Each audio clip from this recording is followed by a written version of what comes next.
আসসালামু আলাইকুম। সবাইকে নতুন বছরের শুভেচ্ছা জানাই। আজ ২৩শে জানুয়ারি ২০২৬, অর্থাৎ রাকসু নির্বাচন হয়েছে আরও ৩ মাস পূর্বে। রাজশাহী বিশ্ববিদ্যালয়ের মতো একটি অগণতান্ত্রিক ক্যাম্পাসে ছাত্র সংসদের ভবিষ্যৎ কেমন হবে, সে সংশয় ক্যাম্পাসের সচেতন শিক্ষার্থীদের মাঝে বারবার প্রাসঙ্গিক হয়েছিল।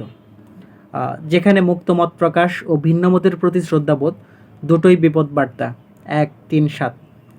দেখেন, জুলাই অভ্যুত্থানে আমরা একটা ইনক্লুসিভ বাংলাদেশ চেয়েছিলাম, যেটা বিশ্ববিদ্যালয় ক্যাম্পাসের মতো জায়গাতে এসেও ন্যূনতম প্রতিফলিত হয় নাই। সেই জায়গায় এসে রাকসুর আসল লক্ষ্য উদ্দেশ্য বা শিক্ষার্থীদের আশা আকাঙ্ক্ষা আসলে কীভাবে প্রতিফলিত হবে, সেটা বরাবরই সংশয়ের ছিল।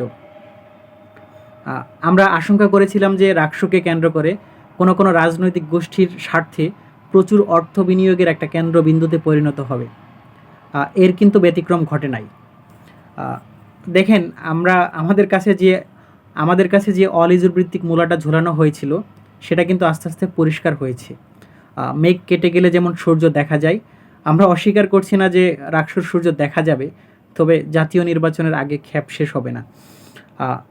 আমরা এমন একটা বৈচিত্র্যময় ছাত্র সংসদ চেয়েছিলাম, যেটা আসলে কোনো রাজনৈতিক গোষ্ঠীর পলিটিক্যাল পারপাস সার্ভ করবে না, সেটা শিক্ষার্থীদের হয়েই কাজ করবে।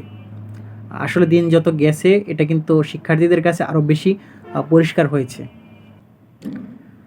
আমি মনে করি শিক্ষার্থীদের সাথে আসলে একটা প্রতারণা করা হয়েছে। শিক্ষার্থীরা আসলে ওইভাবে ক্যাচ করতে পারে নাই যে অলেজুর ভিত্তিক মূলার বাইরে গিয়ে তারা এমন একটা ছাত্র সংসদ চায়, যেটা আসলে কোনো রাজনৈতিক গোষ্ঠীর পলিটিক্যাল পারপাস সার্ভ না করে শিক্ষার্থীদের হয়ে আসলে কাজ করবে।